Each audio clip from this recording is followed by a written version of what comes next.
What's up YouTube, Capital G here, talking Metalphosis Combination in this video. New card coming out in a Dark Illusion. Obviously it supports Metalphosis. For those of you who are unfamiliar with Metalphosis are, maybe you haven't really read up on the Dark Illusion, it's a new archetype coming out in this same set. It's very similar, in my opinion, to Ignites. I say that because there's so many similarities between these two archetypes. The archetype that came out back in Clash of Rebellion and then Metalphosis, they're both vanilla based. I say that because, all the Ignites, they've got pendulum effects, but for the most part, it's just a bunch of vanilla monsters. Same thing with Metalphosis. They both have all the same effects. Metalphosis and Ignites, all the monsters, same exact effect. They're both fire based. They're both pendulum based. They both blow up things on your side of the field to search other things.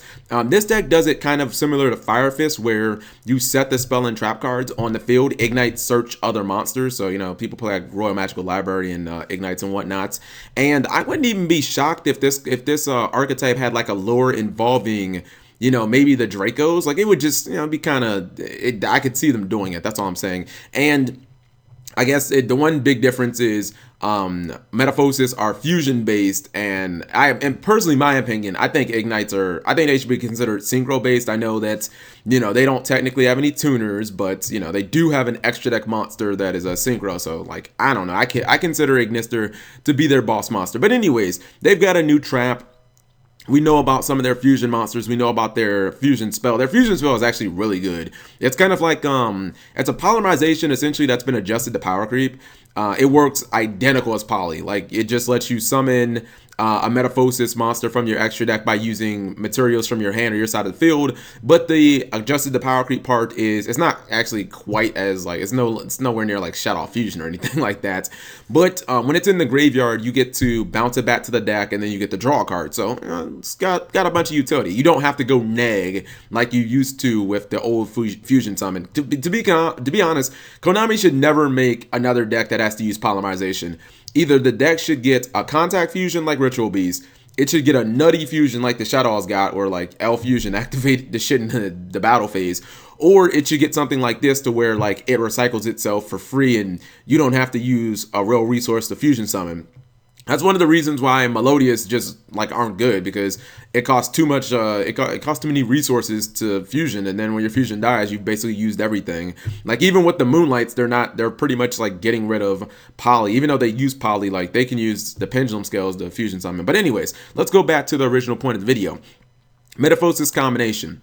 Once per turn, if a fusion monster is fusion summoned, you can target one Metalphosis monster in your graveyard that has a lower level than that fusion monster. Special summon that monster. Effect number 2. If this card is sent from the field to the graveyard, add one Metalphosis monster from your deck to your hand. Okay, so to me, this is kind of rewarding you for investing in the extra deck monsters.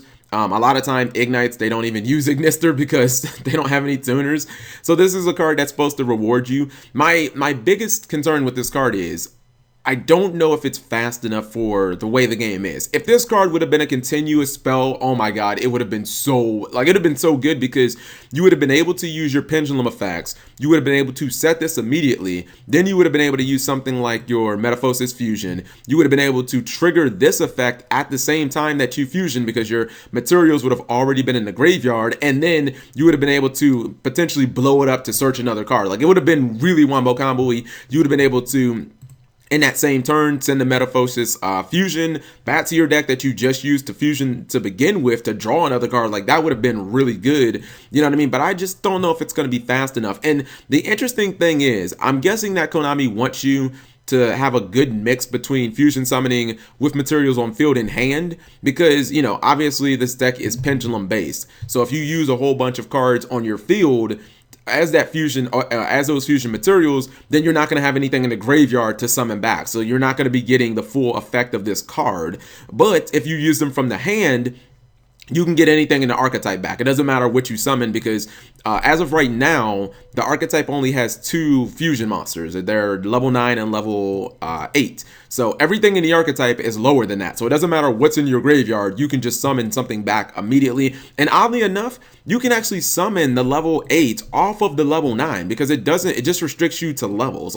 So you can actually summon one fusion off of the other fusion. But I just wish that this card was a continuous spell, because it would act immediately, because as of right now, yes, you can get it from the deck, but essentially, if you pull it from the deck, if you fusion summon, you're not getting the effect because it's a trap. You have to set it and, you know, wait another turn to activate it. So as of right now, yeah, there's potential here. I just think the card is like, it's kind of slow. If it would have been a spell, like it just, I've explained the combos, it would have been so much faster, and it would have made this like a hyper fusion type deck, which the only hyper fusion type deck that we've had, well, the last couple that we've had are really Shadows and Ritual Beasts, the only decks that can, you know, like fusion summon multiple times in a turn without using everything that they have. So I don't know if this deck is going to be at that level of pace, just because you have to use continuous traps, and, you know, Ritual Beasts and Shadows didn't really have to use continuous traps to go off, and this, to really take advantage of it, you know, you got to set it for a turn. So let me know what you guys think. I do like the second effect. I do like the fact that when it's blown up, it acts as a rota for the entire archetype. That means it's kind of like semi-immune to Twin Twister. I mean, if your opponent Twin Twisters you, if they like blind MST you, I don't think people blind MST, but people definitely like blind Twin Twister because, you know, not a lot of people really play MST that much. But if they blind Twin Twister this card, you know, get the effect, and they might go like neg 1 or something like that. So that's really cool. And then of course, obviously you can blow it up yourself and trigger the effect. But I just really wish that this was a continuous spell. So let me know what you guys think. The archetype is shaping up to where it looks okay. I'm thinking that it's going to be more of like a fun-ish type deck, because the two fusions right now, one of them, this card is very strong, and then this one is like, it's just not that strong, just 3,000. A really nice defense. It'd have been better if it, like, I don't know, could have converted its defense to offense for 3 monsters. I don't want to just summon a vanilla 3,000 beats. So you guys let me know what you think. Thank you for watching as always.